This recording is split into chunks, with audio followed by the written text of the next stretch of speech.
इसी पर सवाल उठा दीजिए। लेकिन आप लोग तो तब सवाल उठाते हैं जब आपसे सवाल पूछा जाता है। अपने विवेक से आप लोग सवाल नहीं उठाते हैं। आपको बांग्लादेश में हिंदुओं की हालत नजर नहीं आती है। पाकिस्तान के टेररिस्ट हिंदू मुसलमान का एजेंडा चलाते हैं। पहलगांव में हमने देखा, दुनिया ने देखा, जब हमारी फौज डिसाइसिव लड़ाई लड़ रही थी। वही बात है ना ऋतुराज झा साहब, ना तो आप मुझे अभी क्लियर नजर आ रहे हैं, ना आपका स्टैंड मुझे क्लियर नजर आ रहा है। आपने गोल गोल सारी बातें घुमा दी, लेकिन ये नहीं समझ में आया कि आप लोगों का स्टैंड क्या है। बस आपका एक सवाल समझ में आया तो जवाब ले लेती हूँ मैं अजय आलोक जी से। अजय आलोक जी, विपक्षी कहता है कि आप लोगों की विदेश नीति फेल है, इसीलिए सब कुछ हो रहा है पड़ोस में। झा साहब रुके। जब बुद्धि कमजोर रहे ना तो विदेश नीति समझ में नहीं आती इनको। पाकिस्तान बांग्लादेश में कट्टरपंथी हिंदुओं को मार रहे हैं, खुलेआम वहां पे शरिया की वकालत कर रहे हैं, खुलेआम इस्लामिक राष्ट्र बनाने की बात कर रहे हैं, और विदेश नीति हमारी फेल है। क्या करें? ये भाई साहब बोल रहे हैं आरएसएस कहां है, बीजेपी कहां है, ये वीएचपी कहां है। क्या करें? बांग्लादेश में घुस जाएं, जंग छेड़ दें बांग्लादेश से, काट दें वहां पे जैसे हिंदुओं को काट रहे हैं। तो हम क्या करें? यही इच्छा है आपकी? ये लोग पागल हो गए, इन लोगों को कुछ समझ में नहीं आता क्या बोल रहा है। एक बात बताइए, संसद में एक फलस्तीन का बैग लेके पहुंच जाएंगे, संसद में फिलिस्तीन का बैग लेके पहुंच जाएंगे।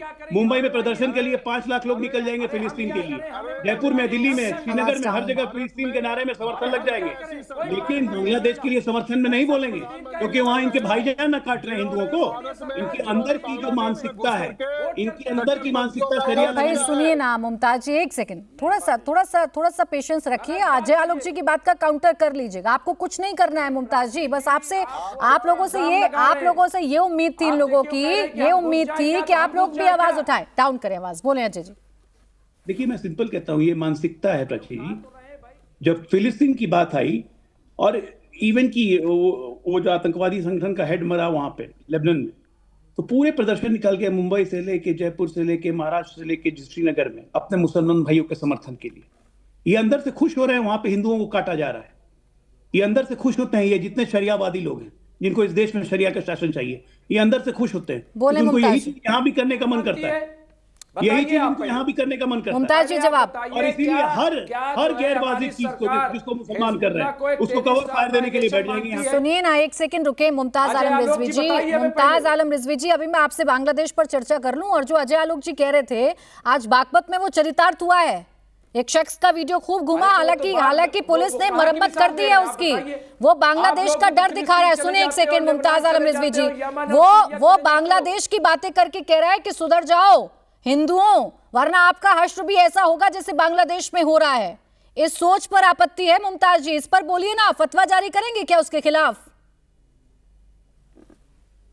नहीं, बिल्कुल मैं फतवा जारी कर रहा हूं। जो भी इस तरह की गलत बयानी कर रहा है, समझ गए, जो भी गलत कर रहा है, मैं कह रहा हूं गैर इस्लामी है और इसको जितनी बड़ी सजा दी जानी चाहिए वो दी जाए। जो भी इस तरह के इस्लाम के नाम पे धब्बा है, कलंक है, और मैं मानता हूं कि हैं लोग शिद्दत पसंद, मैंने कभी इनकार नहीं किया। यही तो बात है ना मुमताज जी, जब ये सवाल मैंने आपसे पूछा, बागपत की घटना का जिक्र किया, तो आप टीवी पर बैठे बैठे फतवा दे रहे हैं। और जब कोई धार्मिक गाना गा देता है, कोई भजन गा देता है, तो पूरा समाज उसका बाइकॉट कर देता है। कोई पूरा समाज बाइकआउट कर देता है। कोई अपनी बेटी की शादी में किसी हिंदू को इनवाइट कर लेता है तो पूरा समाज बाइकआउट कर देता है। लेकिन यहाँ ऐसा कुछ नहीं होता।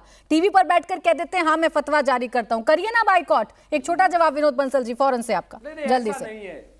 एक तो कोई बाइकआउट नहीं, ऐसा ही है। देखिए ऐसा ही है, बरेली में हुआ था और अलीगढ़ में हुआ था। रुके जरा, बोले विनोद बंसल जी। और आज भी हम जाते हैं, हम तो एक बोले प्राची जी। देखिए ये दुमुही मानसिकता है। जब हिंदू प्रताड़ित होता है, जिहादियों द्वारा प्रताड़ित किया जाता है, तब सारी वर्ल्ड कम्युनिटी सो जाती है, भारत का पूरा विपक्ष सो जाता है, और उसके बाद में एक तंद्रा में जो है ना वहां का शासन प्रशासन आ जाता है। आप मुझे बताइए, जब अगर इसका उल्टा हो जाए, किसी मुसलमान की टोपी भी उड़ जाए, तो सारे मानवाधिकारों का रन हो जाता है। पूरा यूएन भी चिल्लाएगा, और अब मुस्लिम कंट्री भी चिल्लाएंगे, ईसाई कंट्री भी चिल्लाएंगे। मैं कहना चाहता हूं, एक मुसलमान के साथ में, एक ईसाई के साथ कुछ होता है तो सारे क्रिश्चियन कंट्री खड़े हो जाते हैं। ठीक है। अगर एक मुसलमान को कोई थोड़ा सा कोई गाली भी दे दे तो सारे इस्लामिक कंट्री खड़े हो जाते हैं। लेकिन जब हिंदुओं को नृशंसताएं होती हैं, जेनोसाइड होता है, तो उसमें पूरी वर्ल्ड कम्युनिटी चुप हो जाती है। आखिरकार क्यों? मैं कहता हूं इनके मुंह में से एक शब्द तो निकलना चाहिए, लेकिन बात यह है कि मानवता से इनका दूर दूर तक